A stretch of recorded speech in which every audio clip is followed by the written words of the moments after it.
Hola queridos alumnos, buenas tardes o buenos días, dependiendo de qué hora estén viendo. Hoy día nos toca repasar la clase de demencias.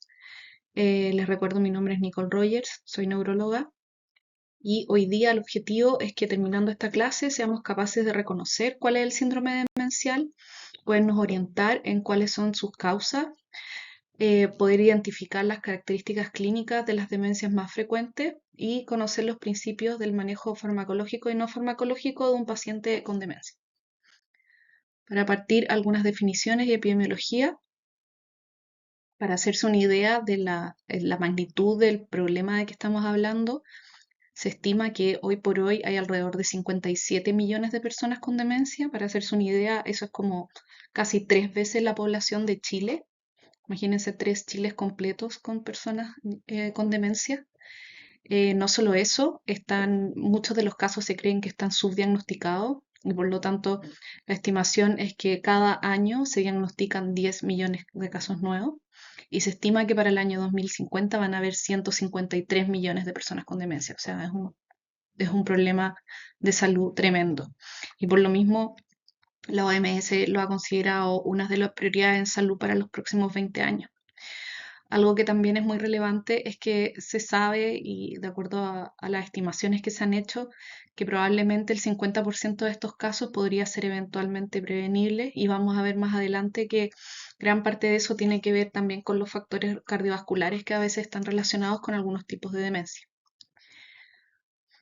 El impacto además es desproporcionado en países que tienen ingresos medios bajos.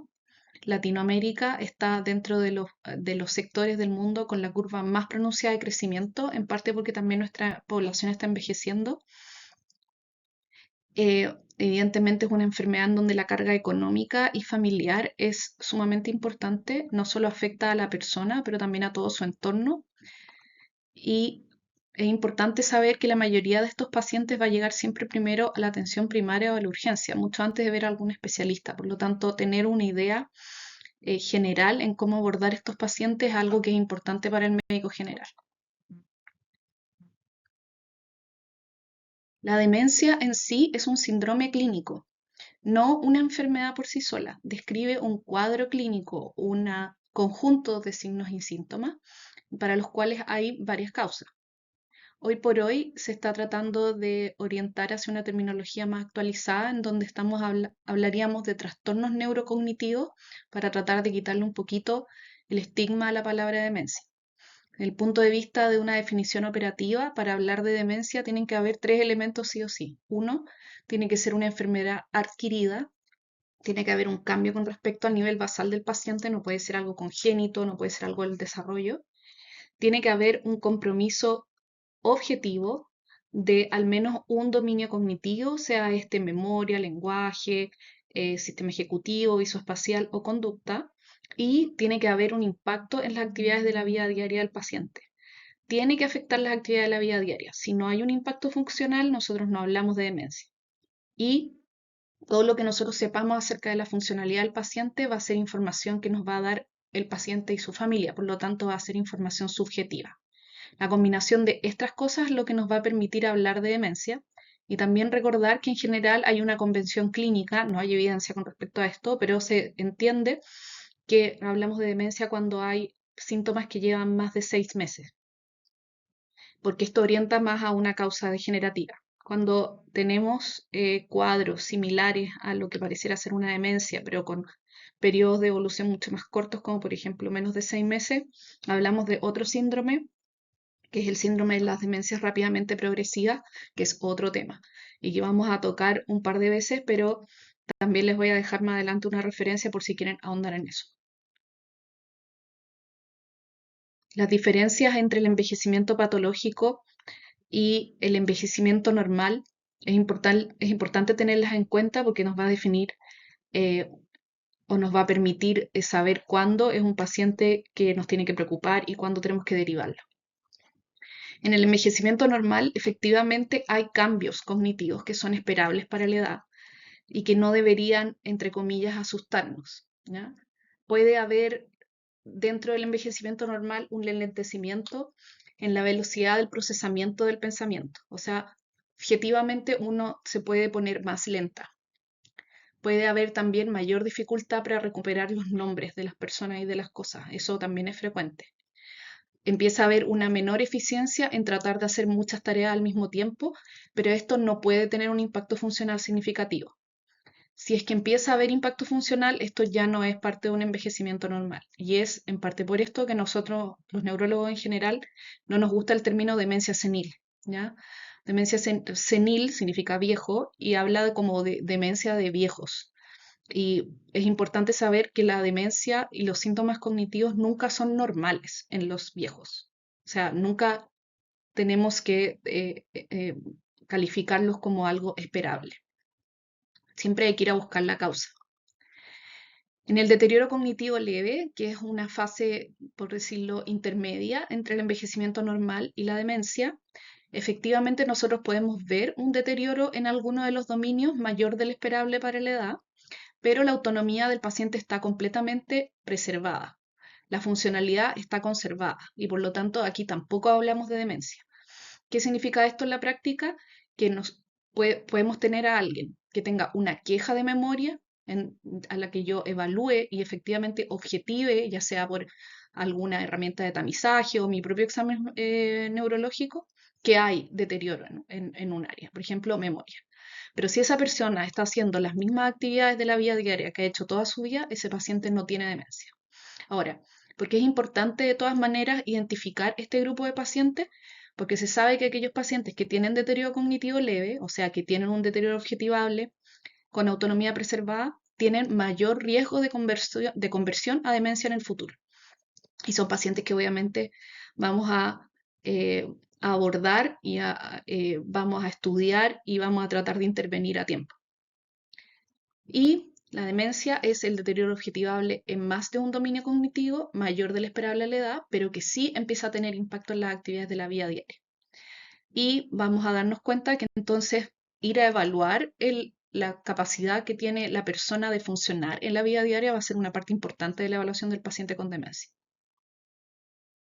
Algunas señales de alarma o síntomas cognitivos o quejas que no deberíamos normalizar, entre ellas están repetir las mismas preguntas o la historia en la misma conversación, perderse o desorientarse en lugares nuevos o ya sea nuevos o conocidos, obviamente si es conocido es mucho más grave, que empiece a haber dificultad para manejar finanzas, medicamentos o otras tareas instrumentales, que hayan cambios de personalidad o conducta que no tengamos cómo explicar de otra manera, y que haya problemas de pronunciación en el lenguaje o que la persona empiece a cambiar palabras por otras o que su vocabulario, que a lo mejor antes era más extenso, ahora se empieza a ver limitado. Diagnóstico sindromático. Para poder establecer un buen diagnóstico sindromático tenemos que partir como siempre con una buena anamnesis. En este caso va a ser muy importante entrevistar al paciente, pero también entrevistar al informante, ya que muchas veces los pacientes que empiezan a tener alteración en alguno de los dominios cognitivos van a presentar un fenómeno que se llama nosognosia, en donde el paciente no percibe y no reporta el deterioro y tampoco se da cuenta. En esta anamnesis vamos a preguntar específicamente cuáles son las quejas cognitivas, cuándo empezaron, cuál fue en el fondo el primer síntoma, fue un problema de memoria, fue un problema de orientación, es un problema de lenguaje, un problema de conducta, cómo fue el curso de instalación, fue de a poco, fue escalonado, como que en el fondo estaba un rato bien y después se deterioraba, estaba un rato bien y se deterioraba, o es más bien fluctuante, tiene buenos días y malos días, o ha sido un curso sumamente rápido. Y hay que preguntar siempre también si hubo un evento precipitante o acaso, porque esto nos va a también ayudar con el diagnóstico diferencial, ver si hubo alguna historia de trauma. En el fondo trauma me refiero si hubo algún golpe, si hubo algún accidente, si hubo alguna enfermedad o una hospitalización que pueda haber gatillado eh, estos primeros síntomas. Como lo habíamos hablado antes, en general uno habla o empieza a sospechar de una etiología más bien degenerativa cuando hay una evolución de más de 6 meses. ¿Cuáles van a ser los dominios cognitivos que vamos a ir a explorar de forma dirigida? Por supuesto que el que probablemente tenemos más presente, que es la memoria. Vamos a ir a preguntar olvidos de información reciente, vamos a preguntarle al informante si es que el paciente está repitiendo las preguntas o las historias, si a veces las preguntas varias veces dentro del mismo día, eso también suele ser un síntoma o un signo de alarma. Si no recuerdas conversaciones del día previo o incluso del mismo día, y si deja cosas encendidas, si deja la cocina encendida o si deja el agua de la llave o si dejó la casa abierta, por ejemplo. Con respecto al lenguaje, vamos a preguntar si hay dificultad para encontrar palabras, esta sensación de tener como la palabra en la punta de la lengua y no poder encontrarla, si hay parafasias, que recordemos que es cambiar palabras por otras o cambiar partes de las palabras por otras, si hay errores en la nominación, si la persona no es capaz de decirle bien el nombre a ciertas cosas, si hay alteración en la comprensión, si pareciera que el paciente no nos comprende o no está entendiendo las indicaciones que se le dan, y si el paciente refiere un habla que es más bien titubeante o entrecortada, como si en el fondo no pudiera recordar o encontrar la palabra que necesita. En el área de la función ejecutiva vamos a preguntar por la capacidad de planificación y de hacer tareas en secuencia del paciente. Un buen ejemplo para esto suele ser cocinar, porque es una tarea que requiere de varios pasos y que tiene un resultado final que es fácil de evaluar si está bueno o malo. Vamos a evaluar la toma de decisiones, si se han tomado decisiones a lo mejor no juiciosas en el periodo cercano, la capacidad de hacer varias tareas a la vez y la capacidad atencional. Con respecto a lo visoespacial, lo que hablábamos antes, si ha habido episodios de desorientación, ya sea caminando o encontrándose en un lugar nuevo, o si existen episodios de desorientación al conducir, o si hay fallas en el reconocimiento de objetos o de caras que antes no ocurrían. Y con respecto a la conducta y la personalidad, vamos a preguntar lo mismo que sería en el fondo dentro de una anamnesis psiquiátrica. Nada más vamos a preguntar si es que hay apatía, si es que hay desinhibición, si hay mayor irritabilidad, si hay una pérdida de la empatía de parte de la persona, si pareciera ser que las cosas ya no le importan, si hay cambio de personalidad principalmente, si el informante no reconoce en el fondo a su familiar o a la persona que era antes, si hay cambios con respecto a las relaciones sociales, si la persona antes era muy tímida, por ejemplo, y ahora va y le gusta conversar con la gente, o todo lo contrario, si antes era una persona muy simpática y ahora en el fondo es una persona arisca. Y vamos a ir a preguntar por conductas derechamente inapropiadas o bizarras, personas que a lo mejor, por ejemplo, toman un plato e intentan morderlo que creen que es comida, o que se sacan la ropa, cosas bizarras, digamos. Y lo que comentábamos antes es que tenemos que ir a indagar el impacto funcional, porque es el criterio que va a definir si es que esto es una demencia o no. Recordemos que si no hay impacto en la actividad de la vida diaria, esto no es una demencia y estaríamos enfrentados frente a un deterioro cognitivo leve, que por eso está como MCI, que es Mild Cognitive Impairment, pero es deterioro cognitivo leve, o incluso enfrente a otra entidad. Las primeras en afectarse son las actividades de la vida diaria instrumental. Estas son las capacidades que tenemos de funcionar como dentro de una microsociedad. Esto es la finanza, el manejo de cuentas, de poder pagarla, el manejo de nuestros medicamentos, la capacidad de transporte y desplazarse dentro de nuestra casa y el exterior, cómo nos manejamos en la cocina y si podemos no usar el teléfono, entre otras cosas. Aquí les dejo el cuestionario, el FAQ de Pfeffer, que está validado en Chile y que es un cuestionario que originalmente tiene 10 ítems. Desconozco por qué en español en el fondo se validó con 11 ítems, pero lo importante es que este tipo de cuestionario nos sirve no tanto como para tener puntos de corte, en donde nosotros digamos hoy de, no sé, de 25 puntos para arriba, este paciente no es funcional, sino que nos sirve para también poder ir haciendo una comparación evolutiva de la persona. Y si se fijan en este cuestionario, se evalúan varias de las actividades instrumentales que hablamos antes, la capacidad de hacer solo las compras, la capacidad de hacer cosas en la cocina, de poder hacerse una taza de café, de poder ver las noticias, de poder conversar con las personas de la casa y discutir las cosas que vi en la televisión o que leí, etc.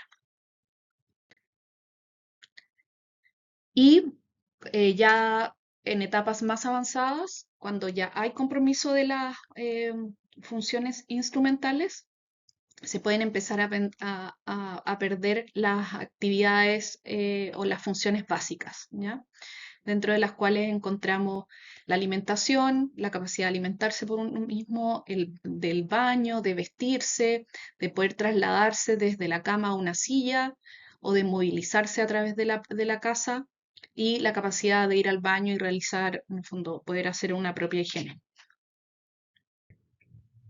¿En qué va a consistir el examen neurológico de nuestro paciente? Por supuesto, siempre partir con el examen mental, ¿cierto? Y cosas que vamos a evaluar desde que el paciente entra a nuestra oficina, a nuestro box.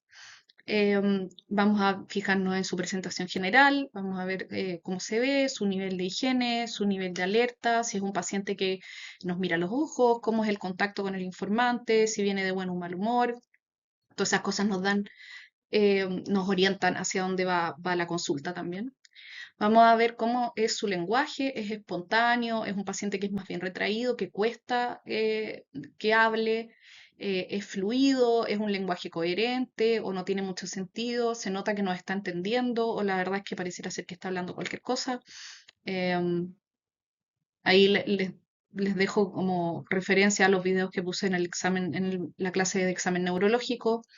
Em, Vamos a ver si es un paciente que nomina, que es capaz de reconocer el nombre de los objetos. Obviamente vamos a evaluar si está orientado en tiempo y en espacio y vamos a ir viendo de forma no directa, pero sí de forma espontánea, cómo pareciera ser que está la memoria en la consulta. Es un paciente que viene con un discurso que nos repite quizás varias veces dentro de los primeros minutos.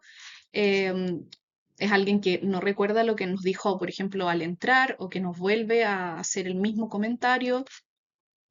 Y vamos a fijarnos también en algo que se llama el signo del giro de la cabeza o el head turning sign, que es el signo en donde el paciente gira la cabeza hacia el informante cuando nosotros nos estamos dirigiendo al paciente. Entonces, por ejemplo, le preguntamos, ¿cómo ha estado la memoria? O ¿cómo encuentra que estaba usted para recordar los compromisos o el horario de la consulta? Y el paciente automáticamente, cuando lo enfrentamos con una pregunta, mira hacia el informante como buscando una respuesta en otra persona. Vamos a evaluar las praxias, que si bien recuerdan era la capacidad de ejecutar algunos movimientos aprendidos bajo comando. Vamos a ver, obviamente dentro de la consulta también, cómo es el comportamiento, si es un paciente que está más bien apático o todo lo contrario, si está desinhibido, si es alguien que está, no sé, con un ánimo exaltado, o empieza a hacer respuestas sociales inapropiadas, si se para y se sienta en la silla, si empieza a tomarnos los papeles de la mesa. Y vamos a fijarnos en la atención, si es capaz de seguir el hilo de la conversación. Y ya yéndonos un poco más hacia el resto del examen neurológico, evidentemente la tarea es hacer el examen neurológico completo, pero van a haber algunos elementos que nos van a orientar, vamos a ir a buscar dirigidamente porque nos pueden orientar a la etiología del tipo de demencia. Por ejemplo, uno de los elementos que siempre nos vamos a fijar es en la marcha, porque una marcha alterada nos hace pensar que puede haber algo más que solamente una demencia tipo Alzheimer, que es como al primer lugar en donde nos vamos en general cuando tenemos un paciente con problema de memoria. Una marcha magnética, que creo que no les puse video de eso, pero es una especie de marcha en donde pareciera ser que los pies están pegados al piso, como que cuesta levantar un pie. Es algo que se ve en una condición que se llama hidrocéfalo normotensivo, que les puse por ahí una imagen, y que a veces se acompaña de problemas cognitivos y que no es una demencia. La marcha festinante o la de paso corto con el centro de masa hacia adelante, la que vemos en el Parkinson o en otros tipos de Parkinsonismo. Y tenemos también la marcha espástica, que es clásica de cuando hemos tenido una lesión de motoneurona, de primera motoneurona. Vamos a ir a buscar otros elementos de Parkinsonismo. Entiendo que parece que tienen la clase de Parkinson este sábado, donde van a poder ahondar un poquito más, pero vamos a ir a ver el tono, vamos a ver si hay una rigidez en rueda dentada, que está como este tono que se ve como que fuera bajando así una rueda. Vamos a ver si hay un enlentecimiento del movimiento en general, si hay presencia del temblor, porque esto nos puede orientar hacia etiologías como la demencia por cuerpos de Levy o el complejo Parkinson-demencia.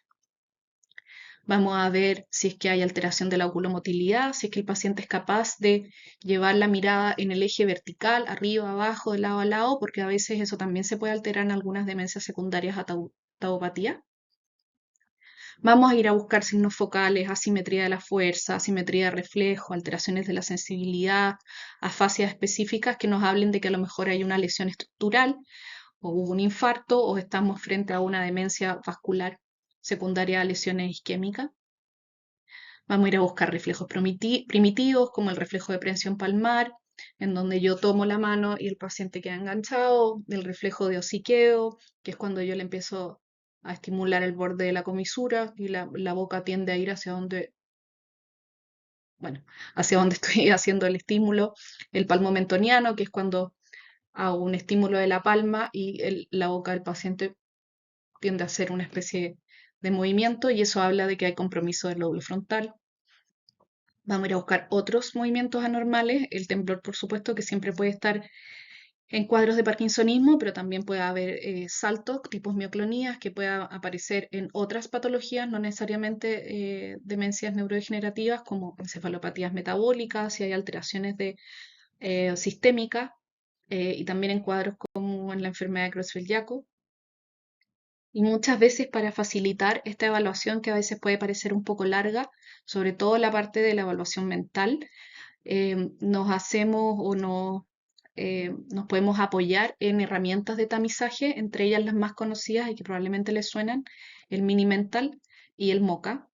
El Mini Mental está ampliamente disponible, es en general con el que se monitorizan o se siguen los pacientes en los consultorios. Tiene una utilidad para el seguimiento evolutivo, al igual que todas las escalas, más que en lo que respecta al punto de corte, como les digo, tiene una utilidad en ir viendo si es que hay progresión de los síntomas, en este caso a través de un puntaje, pero cabe recalcar que el Mini Mental tiene un problema que es que objetivamente es muy simple, entonces es altamente específico porque, claro, si alguien falla en el Mini Mental, efectivamente esa persona tiene un deterioro cognitivo en más de un dominio, pero es muy poco sensible para deterioros que son más bien leves o en personas que tienen una educación alta o personas que tienen alteraciones solamente en la función ejecutiva o atención. Y ahí es donde entra el Montreal Cognitive Assessment, que es el MoCA, que está validado en Chile y que tiene mucha más sensibilidad para el deterioro cognitivo leve y evalúa mejor funciones como la ejecutiva y la atención.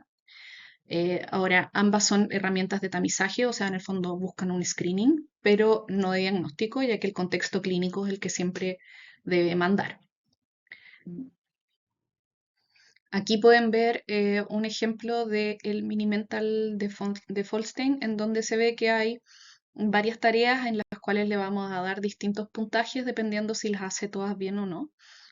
Y este es un MoCA y pueden ver que es más largo, es un poco más complejo, incluye hacer el test de reloj, que es dibujar un reloj que tiene por sí solo un buen poder discriminativo para trastornos cognitivos.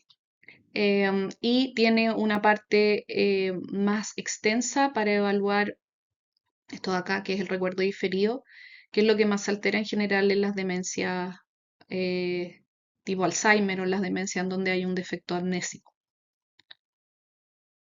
Ahora pasamos al diagnóstico etiológico, que es lo que primero hay que hacer cuando estamos enfrentados a un síndrome demencial.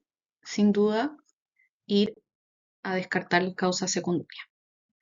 Estos son causas que no necesariamente tienen que ver con una degeneración del cerebro.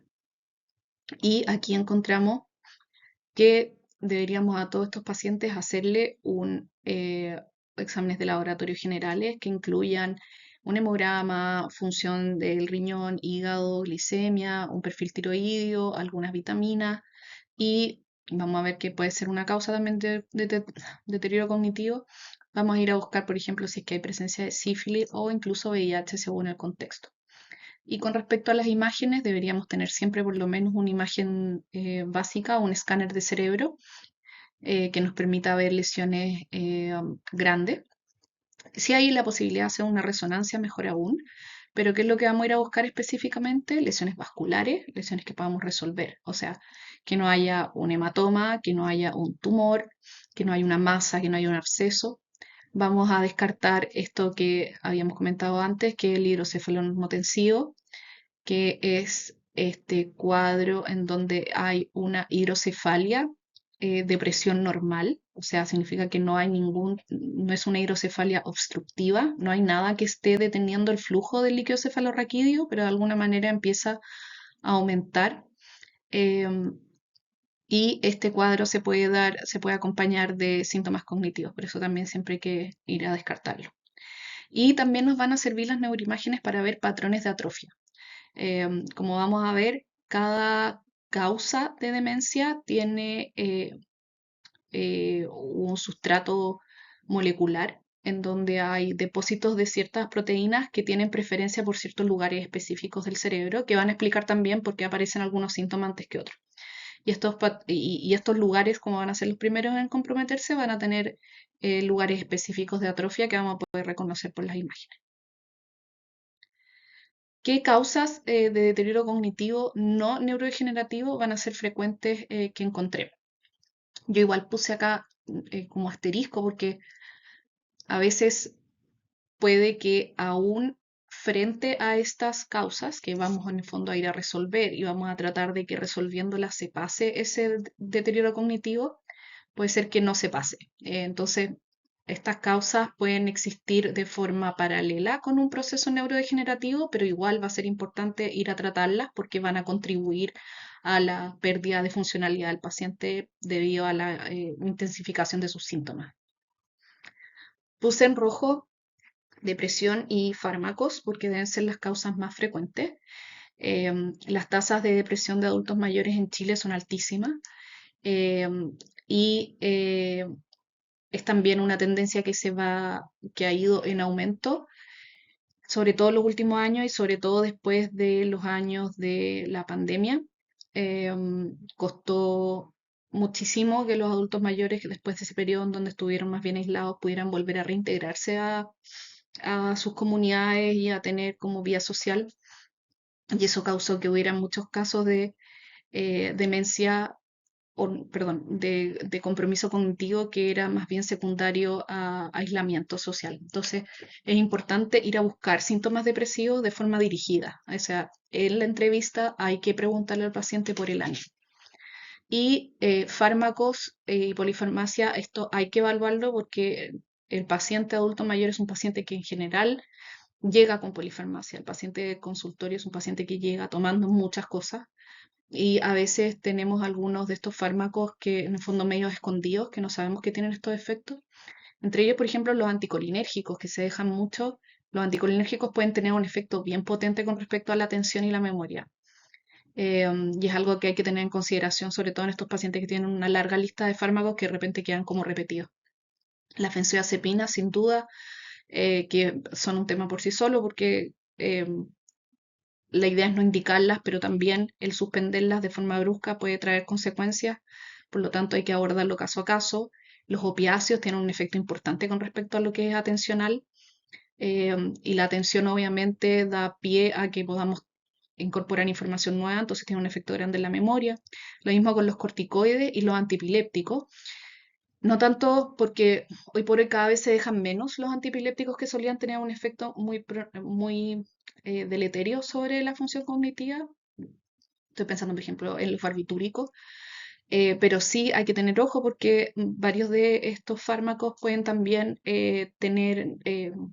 ser indicados y estar en niveles tóxicos em, o bajar o subir con respecto a sus efectos umbrales y eso puede causar intoxicación y compromiso cognitivo.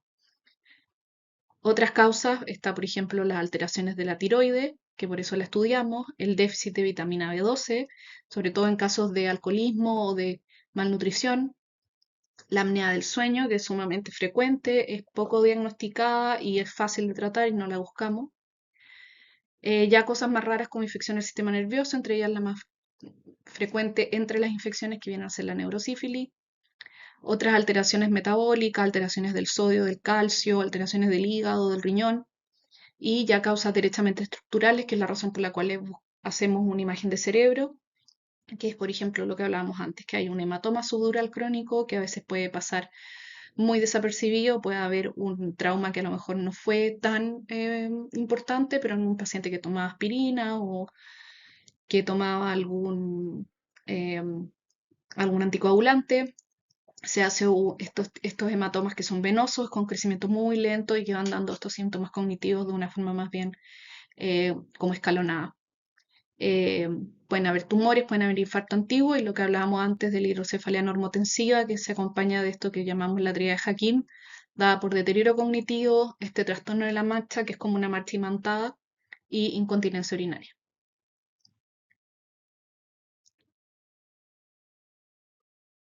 Sin ánimo de que se me olvide, ahí está.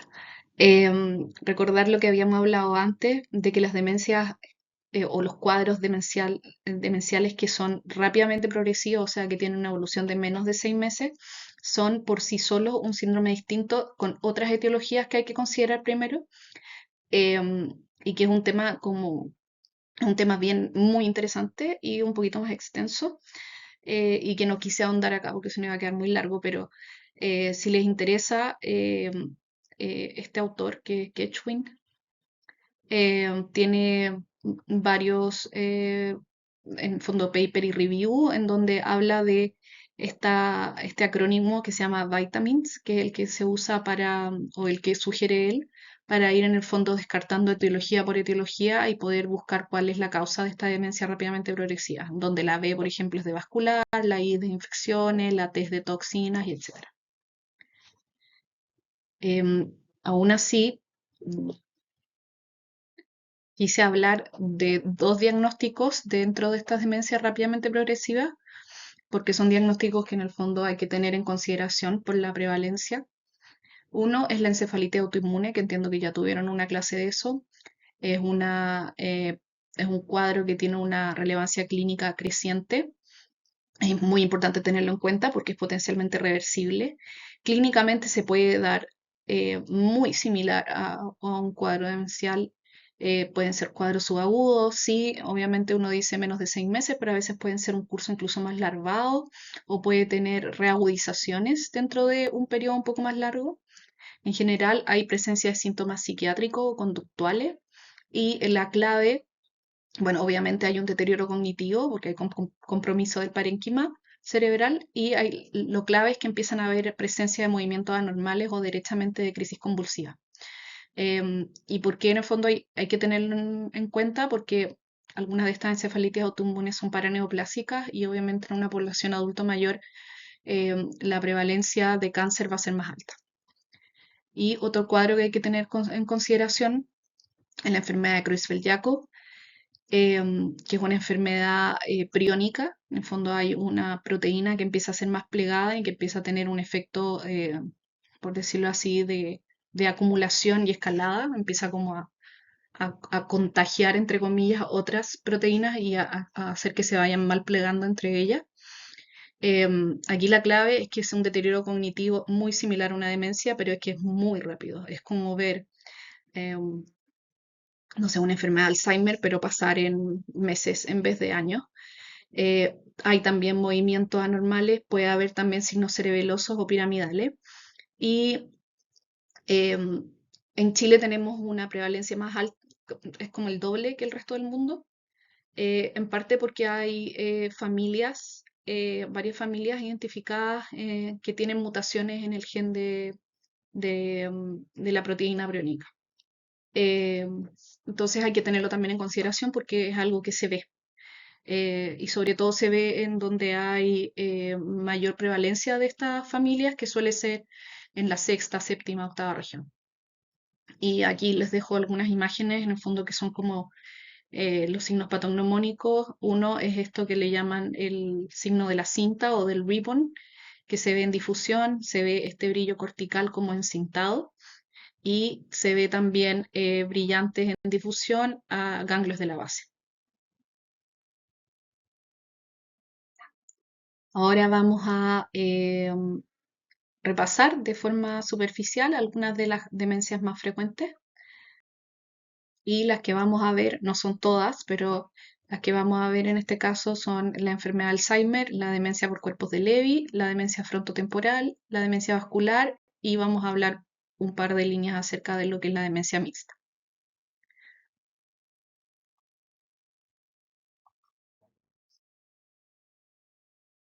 La enfermedad de Alzheimer es la causa más frecuente de demencia a nivel mundial.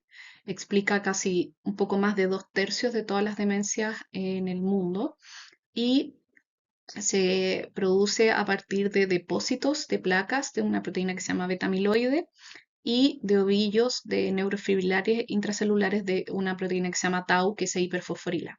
Esto hace que empiece a haber disfunción sináptica y muerte neuronal y finalmente una disfunción de las redes a nivel cerebral.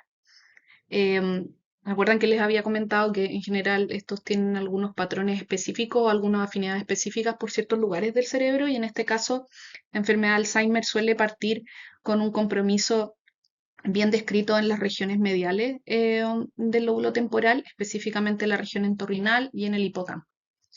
La presentación clínica es una amnesia episódica, esa es la clave, también llamadas amnesias hipocampales, en donde hay falla en la consolidación de la información recientemente adquirida.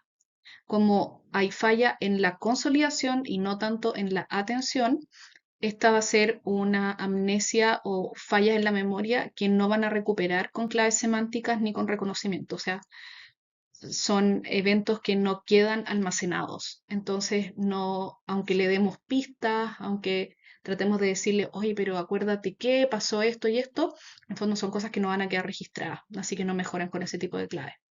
Obviamente puede haber posteriormente progresión a otros dominios como el lenguaje, la función ejecutiva, visoespacial y conducta, y ya empiezan a aparecer síntomas neuropsiquiátricos en etapas más bien moderadas a severas, en donde puede aparecer apatía, depresión y agitación. Y existe un factor de riesgo genético que es tener la presencia de un alelo E4 para el gen ApoE. Y bueno, recordar que todos tenemos dos alelos, eh, puede ser E2, E3 o E4, y tener uno de los alelos E4 aumenta alrededor de 10 veces la posibilidad de, o sea, tenemos 10 veces más riesgo si es que tenemos ese alelo, y si es que somos homocigotos para E4, o sea, somos E4, E4, el riesgo aumenta 40 veces. La enfermedad de Alzheimer tiene una forma típica, que es la que acabamos de hablar, que es esta forma amnésica, pero también tiene algunas variantes clínicas que se acompañan de otros síntomas que pueden estar dados por compromiso visoespacial, en donde hay más episodios de desorientación, la variante logopénica que se inicia con algunos síntomas más bien de lenguaje, o la variante frontal en donde hay síntomas más bien conductuales.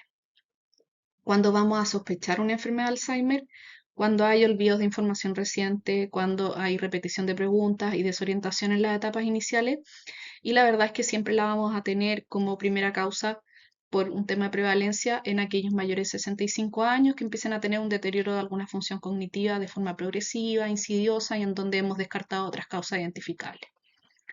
La evolución en general es bien lenta. Está escrito de 8, 10, incluso 15 años desde el diagnóstico hasta las etapas avanzadas. Es muy persona a persona y también depende de lo que vamos a hablar después, que pueda haber la coexistencia de otra patología, no solamente la presencia de beta-amiloide. Y en la resonancia lo que nos vamos a fijar es que va a haber una atrofia que va a estar dada principalmente en las regiones entorrinal e hipocampal. Entonces podemos ver acá, por ejemplo, este es un corte coronal, como que nos pusieron una corona así. Y vemos que acá hay, en esta parte, o sea, en lo que les estoy mostrando, tenemos un hipocampo gordito, en el fondo, no hay atrofia, y vamos viendo que a medida que avanzan las etapas empieza a haber una atrofia hipocampal cada vez más importante hasta casi ya no tener hipocampo. Otra forma de identificar esta enfermedad o diagnosticarla es por medio de algunos biomarcadores, algunos que existen ya hace un buen rato, otros que están en desarrollo. Algunos de los que ya existen son aquellos que están presentes en líquido cefalorraquídeo, donde podemos medir la relación de A-beta 4240 y la presencia de tau fosforilado, las cuales apoyan a que la patología que está presente con nuestro paciente es de tipo Alzheimer. Y se están desarrollando biomarcadores en sangre, como por ejemplo el p-tau 217, que entiendo que ya llegó a Chile, pero no lo tengo tan claro. La demencia por cuerpos de Levy es un tipo de demencia más infrecuente que la enfermedad de Alzheimer. Se describe como alrededor de un 5% en las series clínicas, pero sí se sabe que está muy subdiagnosticada porque cuando han ido a buscar el tipo de patología molecular en autopsia en bancos de cerebro es mucho más frecuente de lo que está reportado. En este caso, la patología molecular, o sea, la proteína que se malpliega, es la alfa-sinucleína, que aparece en neuronas corticales y subcorticales y que también es una proteína que aparece en la enfermedad de Alzheimer. Ay, perdón, en la enfermedad de Parkinson.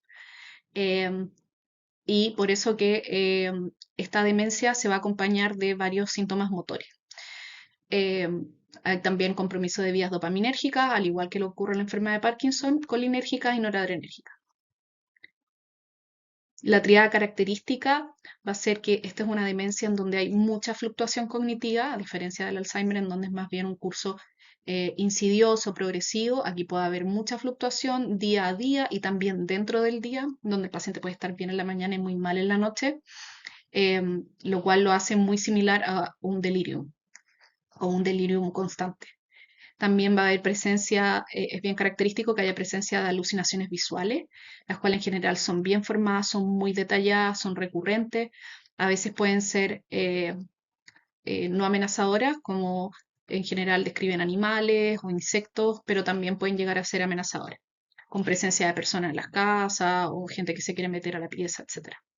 Y el otro es lo que les hablaba de la presencia de parkinsonismo, que obviamente no va a estar, vamos a descartar que no esté inducido por fármaco y que empieza a aparecer un poquito después de la presencia de los síntomas cognitivos. Algunas características que nos van a apoyar en nuestra sospecha de demencia por cuerpos de Levy son signos que aparecen también en otros tipos de parkinsonismo, como el trastorno de la conducta del sueño REM, que son en el fondo este trastorno en donde los pacientes actúan los sueños, tiran combos o hablan o incluso pueden levantarse, etcétera. Disfunción autonómica y también algo que es bien clave en estos pacientes es la hipersensibilidad a los antipsicóticos. Estos son pacientes en donde incluso una dosis baja de antipsicótico los puede dejar con una sedación prolongada de días o incluso tener un efecto completamente contrario y generar una especie de rigidez eh, exacerbada que también va a ser muy difícil de manejar. ¿Cuándo la vamos a sospechar? Cuando hay mucha fluctuación cognitiva, un paciente que no es tan progresivo, sino que fluctúa mucho, se parece mucho a un delirium, hay alucinaciones visuales y hay parkinsonismo. Y la evolución también es progresiva, es similar a la enfermedad de Alzheimer con respecto a la velocidad, pero tiene mayor carga de síntomas neuropsiquiátricos. Y algo que es clave es que en general en las neuroimágenes el hipocampo, que es lo que vimos que está tan comprometido en la enfermedad de Alzheimer, en general está preservado. La demencia frontotemporal es aún más infrecuente que la demencia por cuerpos de Lewy y que la enfermedad de Alzheimer, pero es importante tenerla porque es la segunda causa en demencia en pacientes jóvenes, o sea, en pacientes de menos de 65 años, y hay que tenerla muy presente cuando empiezan a haber síntomas cognitivos o conductuales en pacientes jóvenes.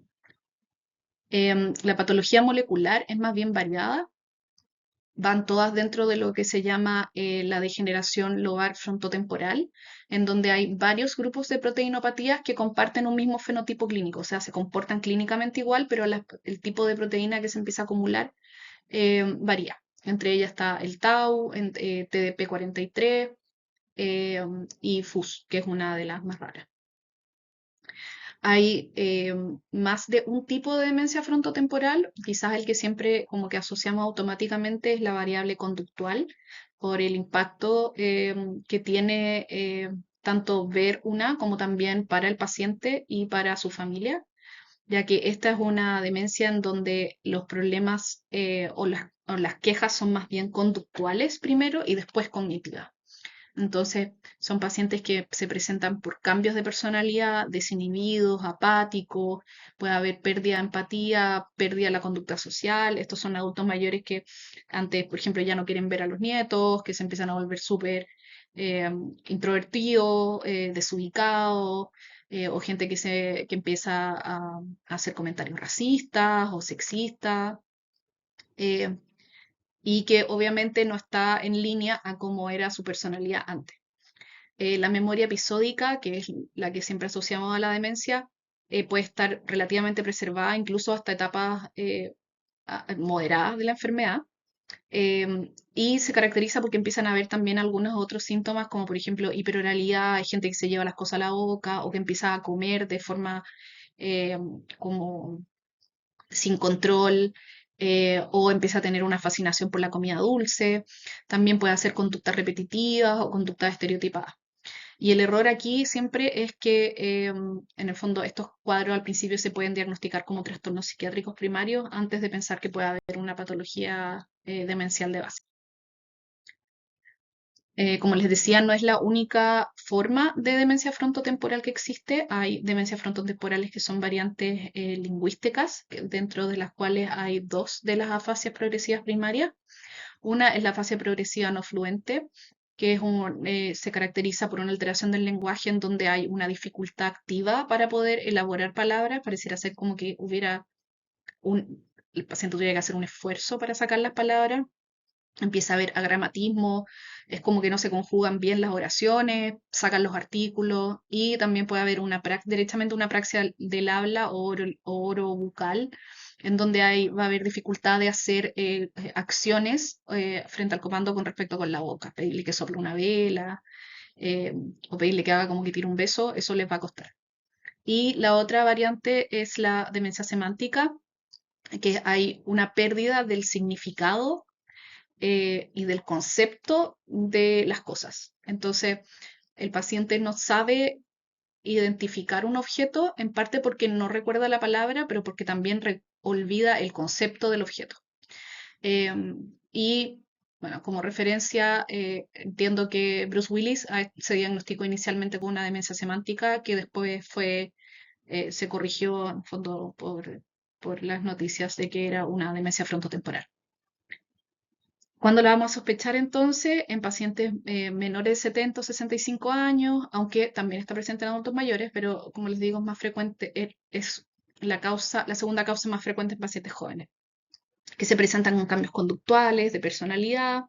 Pueden ser pacientes que tengan diagnósticos de enfermedades psiquiátricas previas, pero que también ocurre un cambio de patrón con respecto a la estabilidad de esas patologías psiquiátricas previas o que ya no están respondiendo a tratamientos que han respondido toda la vida.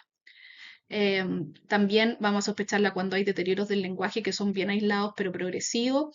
Y también en estas patologías hay un factor genético que se puede asociar más, por lo tanto también lo vamos a ir a sospechar cuando hay una historia familiar de pacientes que tuvieron demencia frontotemporal o esclerosis lateral amiotrófica que se puede asociar a algunos tipos de DFT o también parkinsonismo atípico.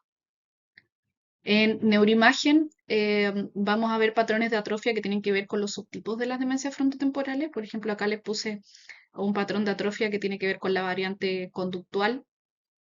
Si se fijan en en el alterado, podemos ver comparativamente cómo en la parte más bien posterior del cerebro, si se fijan acá, los surcos están como bien rellenitos, como que no hay mucho espacio entre ellos, pero si nos vamos hacia la parte anterior, los surcos están muy aumentados de tamaño, como que no hubiera tanta corteza cerebral, y eso es un patrón clásico de atrofia frontal. Y hay otro patrón también que es muy clásico, que es el de la demencia semántica, en donde hay una atrofia del lóbulo temporal izquierdo. Y aquí, por ejemplo, podemos comparar el cambio de volumen entre el polo anterior del lóbulo temporal izquierdo con el derecho. La demencia vascular se considera la segunda causa más frecuente de demencia, eh, pero también en gran parte no puede estar presente como una demencia pura, pero también hay elementos de demencia vascular probablemente en varios otras de las demencias que hemos comentado. La patología se produce por una enfermedad cerebrovascular isquémica o hemorrágica que ocurre de forma repetida y que empieza a superar, en el fondo, la cantidad de parénquima indemne que necesitamos para tener una reserva cognitiva actual. Entonces, cuando esa carga se vuelve mucho más grande que la de nuestra reserva cognitiva, empieza a haber fallas. Y los mecanismos pueden ser a través de pequeños infartos, infartos estratégicos en lugares importantes del cerebro que tienen que ver con la función cognitiva, eh, infartos lacunares o derechamente varios infartos que empiezan a como colapsar el sistema de red de procesamiento.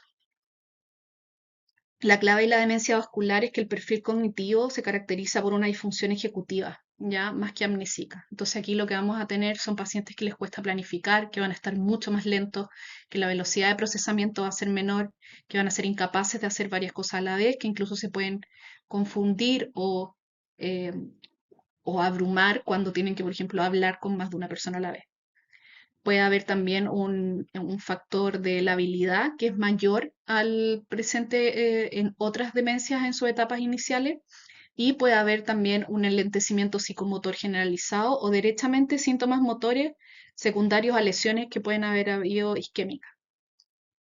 En el caso de la enfermedad de pequeño vaso, cuando empiezan a haber muchos infartos en lo que llamamos las regiones subcorticales del cerebro, puede haber síntomas motores de em, parecidos a un parkinsonismo, en donde hay marchas de pequeños pasos y puede haber también alteraciones del habla o para tragar. Y aquí también la clave es que la memoria episódica también puede estar preservada al inicio. ¿Cuándo vamos a sospecharla? Sobre todo en pacientes que tienen factores de riesgo cardiovascular que son prominentes, como la hipertensión, la diabetes, la lipidemia, el tabaco. Cuando hay un inicio que es más bien escalonado, no tan progresivo como suele ser en el Alzheimer, sino más bien como que está bien y de repente está mal. De repente sigue bien y después está mal. Que tienen que ver en el fondo con la asociación a eventos vasculares que probablemente ocurrieron. También podemos encontrar déficit focales al examen neurológico causados por lesiones isquémicas o hemorrágicas previas y, como comentaba antes, cuando hay lesiones de la región más bien subcortical del cerebro puede haber alteraciones de la marcha o signos piramidales. En las neuroimágenes lo que vamos a ver en general es esta presencia de lesiones de sustancia blanca eh, extensas que incluso pueden conglomerarse y dar este aspecto como de leucorariosis que se le llama. Incluso en esta imagen podemos ver que hay algunos signos de hemorragias antiguas. Y con respecto a la patología mixta o la demencia mixta, es bueno tenerla en consideración porque la verdad es que cuando se han hecho autopsias en estos bancos de cerebro que les digo, lo que se ve es que más del 50, más de la mitad de los cerebros adultos mayores tienen más de una patología coexistente. La combinación más frecuente es Alzheimer con demencia vascular, con elementos de demencia vascular, pero la segunda más frecuente es Alzheimer con demencia por cuerpos de Levy, y que a veces puede explicar por qué algunos pacientes con enfermedad de Alzheimer pueden tener una evolución tan tórpida y con tanta presencia de síntomas conductuales o neuropsiquiátricos, con alucinaciones, etc. La implicancia clínica es que los criterios diagnósticos que tenemos para usar cada demencia, o sea, para clasificar cada demencia, identifican cuál va a ser la patología predominante, pero nunca en el fondo vamos a tener, o no aún, mientras no tengamos biomarcadores, no vamos a poder establecer cuáles son todas el tipo de patología presente. Y lo que les comentaba, que a veces la respuesta parcial o atípica al tratamiento o evoluciones que son muy tórpidas en algunos casos de demencia, que no nos calza tanto con esto de que son 8, 10 años, etcétera, a veces reflejan de que puede haber una presencia de patología mixta. Ya para ir finalizando, algunas palabras con respecto al manejo de los pacientes con demencia. En general, el manejo no farmacológico es el manejo de primera línea, ¿ya? Además de tener evidencia creciente sobre el efecto que tiene en la trayectoria de la enfermedad. Entre ellas, las intervenciones que tienen más evidencia, sin duda y por lejos, es el ejercicio físico, eh, que puede sonar un poco como místico mágico, pero la verdad es que hay muchos evidencia, mucho paper que en el fondo habla de que el ejercicio y la actividad física en general, sobre todo la aeróbica, ahora último, eh, muestra que hay una modificación de la trayectoria y de la velocidad de progresión de los pacientes con enfermedades neurodegenerativas, específicamente demencia. Además que, o sea, en el fondo disminuye, retrasa la progresión. También además mejora la función ejecutiva, mejora la atención, mejora mucho el ánimo y tiene un beneficio sobre los efectos cardiovasculares que, como vimos, pueden también estar presentes o estar teniendo alguna manifestación a nivel cerebral con respecto a patología vascular. Y el ejercicio está recomendado en todas las etapas de tanto leve, moderada como severa en lo posible de demencia. La estimulación cognitiva también tiene evidencia, pero hay que tener cuidado de que la estimulación cognitiva tiene que ir orientada al aprendizaje y la incorporación de nueva información. O sea, no es solo, por ejemplo, estimulación cognitiva haciendo, no sé, sopas de letras, por ejemplo. Tiene que ser algo que en el fondo haya una incorporación de nueva información. La estimulación social, se ha visto que mantener los vínculos tiene un impacto real a nivel cognitivo, a nivel de desarrollo de redes atencionales. En fondo, estar como en comunidad y tener un grupo de personas con las cuales establecer relaciones tiene un efecto real a nivel de las redes cerebrales. Los trastornos del sueño, hay una prevalencia alta de apnea del sueño en estos pacientes que hay que tratar porque tiene un efecto significativo con respecto a la progresión también de la enfermedad. Y los déficits sensoriales están muy estudiados que también tienen un impacto significativo, por lo tanto, estos son pacientes en que tenemos que ir a buscar si hay un problema auditivo, si hay sordera que podemos corregir y si es que hay algún tipo de ceguera que no estemos dándonos cuenta. Muchas veces estos son pacientes que tienen cataratas que no se han operado y que ni siquiera están viendo tan bien, eh, que también tenemos que ir a manejar. Con respecto al tratamiento farmacológico, actualmente no contamos con, existen terapias modificadoras de enfermedad, que vamos a hablar un par de líneas de eso, pero básicamente lo que hemos tenido como herramienta hasta ahora son tratamientos más bien sintomáticos. Entre ellos los inhibidores de la acetilcolinesterasa, el donepezil, la ribastigmina, la galantamina, en su forma ya sea comprimido o parche, que tienen un efecto modesto pero real sobre los síntomas cognitivos, sobre todo porque mejoran un poco la atención.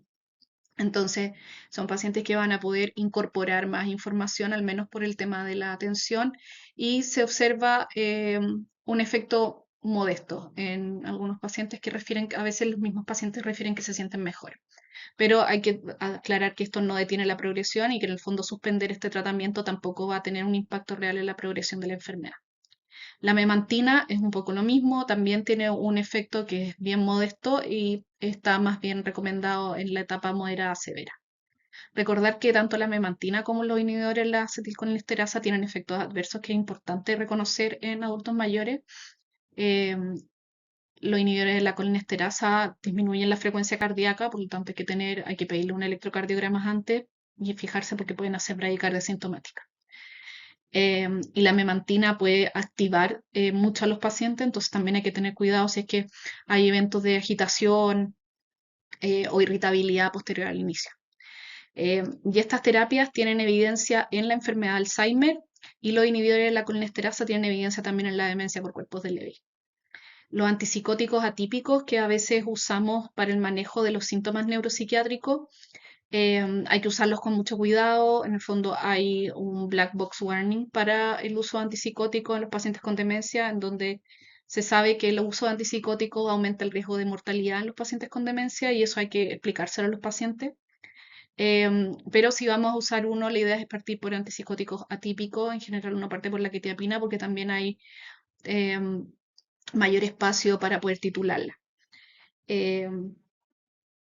Eso, y tener consideración, recordar que en la demencia por cuerpos de Lewy el riesgo de poder hacer complicaciones, ya sea desde el punto de vista motora o sobresedar a los pacientes, está muy aumentado con cualquier antipsicótico. Pero si vamos a usar un antipsicótico, probablemente la quetiapina es el primero a usar.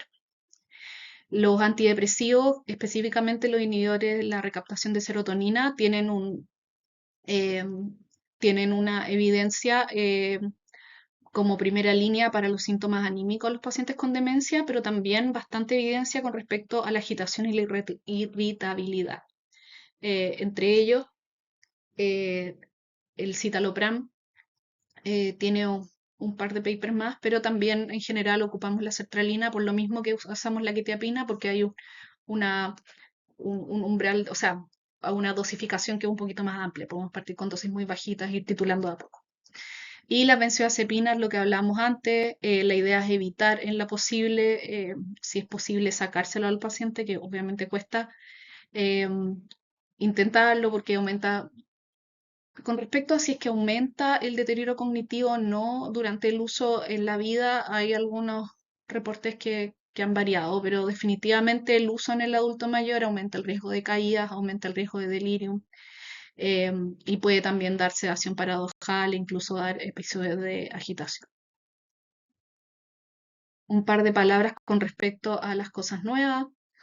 Lo que les había comentado antes, se están desarrollando hoy por hoy distintos biomarcadores en sangre, ya no es necesario en el fondo ir a buscarlo en líquido cefalorraquídeo, lo cual se espera que permita la detección de la patología tipo Alzheimer antes del inicio de los síntomas clínicos tan evidentes, porque recordemos que en la enfermedad de Alzheimer los cambios moleculares en el cerebro empiezan a ocurrir hasta décadas antes del primer síntoma cognitivo, ¿ya? Entonces, búsqueda de tratar, ojalá a estas personas lo antes posible. Eh, la idea está mejorar un poco la precisión diagnóstica. Y la accesibilidad también a poder hacer biomarcadores aumenta cuando estos son fáciles de tomar y obviamente tomarlos en sangre podría facilitar mucho una detección más accesible y más fácil. Con respecto a las terapias modificadoras de enfermedad, actualmente hay dos tratamientos autorizados. Uno es el lecanemab y el otro es el donanemab, que son anticuerpos antiamiloides, son terapias biológicas en donde en el fondo el anticuerpo va a atacar la placa de beta amiloide. Tiene varias limitaciones. Uno, la verdad es que los beneficios que se han observado son, primero, están explicados solamente a nivel poblacional, o sea, nosotros no le podemos decir a los pacientes que se ha visto que en los pacientes retrasa la progresión, solo podemos decir que en un grupo de pacientes con esta enfermedad se vio que como grupo la progresión se retrasó como un 30%. Entre las otras limitaciones está el costo. Estos son medicamentos que no están aceptados, bueno, no han llegado a Chile y no están tampoco aceptados por los sistemas de salud en países en donde hay cobertura de salud universal, como por ejemplo Europa, Canadá, no se han autorizado. Hay una ventana terapéutica que es estrecha, la idea es solamente indicarlo en el periodo de deterioro cognitivo leve o demencia leve, y hay algunos efectos adversos que están descritos, que es el ARIA, que básicamente es sangrado como efecto adverso intracerebral, que exige que sean pacientes que no tengan lesiones microhemorrágicas, que idealmente no sean homocigotos para el alelo eh, E4 de la POE.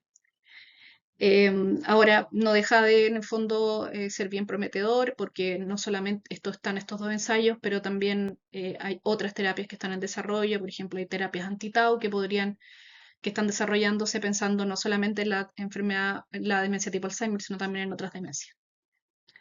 Y el año 2024 se hizo el Lancet Commission, en el fondo hizo un análisis en donde vieron la carga atribuible de enfermedad a distintos, en el fondo, cuánto podíamos atribuir de la enfermedad a distintos factores de riesgo a lo largo de la vida de una persona, y vieron que hasta el 45% de los casos de las demencias actualmente podrían eventualmente prevenirse o retrasarse si es que manejamos estos 14 factores de riesgo, entre los cuales hay algunos que, claro, no podemos hacer mucho, como por ejemplo baja escolaridad, como que no tenemos mucha acción con respecto a eso, pero sí tenemos acción como prevenir todos los factores de riesgo cardiovascular de nuestros pacientes. Algunas consideraciones finales, y les pido disculpas porque de nuevo quedó larga esta clase, pero traté de hacerla corta. La demencia es la condición neurológica con mayor crecimiento proyectado en la próxima década por lejos. Esto va a ser la condición neurológica más frecuente ahora y de aquí a lo que se viene. Un diagnóstico precoz como que uno no le da la importancia, pero en el fondo poder decirle al paciente, poder permitirle al paciente prepararse a él y su familia y tomar agencia con respecto a esta enfermedad, es algo que puede cambiar completamente la trayectoria de cómo esa persona y cómo esa familia se van a tomar esta noticia y cómo la van a enfrentar. Los biomarcadores en sangre y las primeras terapias modificadoras de enfermedad que ya están llegando, las próximas que vengan van a llegar durante su vida profesional, van a ser noticias que a ustedes les va a tocar en el fondo explicarle a sus pacientes cuando les traigan el diario, entonces es importante que igual estén al día. Y comentarios finales que tienen que ver un poco con el paciente con demencia, recordar que la demencia es un diagnóstico que tiene un estigma muy grande, pero que al final del día es una enfermedad como cualquier otra, y así como nosotros no, por ejemplo, un paciente, los adultos mayores tienen cáncer, ¿cierto? Y nosotros cuando un adulto mayor tiene cáncer no le decimos como, bueno, oye, mira, es una enfermedad que le viene a todos los adultos mayores, uno a otro, es tan frecuente como que en el fondo hay que vivirlo. Eh, o sea, suerte, no, o sea, eh, es una enfermedad, hay que tomarle el peso a esa enfermedad, hay que manejar lo que se puede hacer, que no es poco, como vimos en todas las intervenciones no farmacológicas. Eh, y hay que reconocer al paciente e identificar su agencia. No tenemos que invisibilizarlo, ¿ya? Es bien frecuente que en el fondo cuando tenemos estas interacciones con los pacientes con demencia, uno empieza a dirigirse solamente al cuidador o solamente a la persona, al informante, en vez del paciente. Eh, y mientras el paciente tenga la capacidad, debe ser alguien que debe participar activamente en la consulta clínica, debe ser capaz, o sea, tiene todo el derecho en el fondo a tomar sus propias decisiones, también tomar directrices anticipadas, designar cuáles van a ser sus representantes, etcétera. Tenemos que respetar su autonomía, tenemos que también tener un cierto grado eh, de compasión y un tratamiento y respeto durante lo que significa en el fondo dar el diagnóstico y acompañar a estos pacientes porque es una enfermedad crónica. Eh, y un poco lo que hablábamos antes, es importante discutir también cuáles van a ser las preferencias, las decisiones futuras mientras el paciente todavía tiene la capacidad. Entre ellas, por ejemplo, hablar con respecto a decisiones en dónde se va a vivir, es un paciente, o sea, es alguien que quiere finalmente estar en un centro de larga estadía, por ejemplo, o quiere estar siempre con su familia. Eso. Espero que no haya sido muy largo. Muchas gracias por su atención.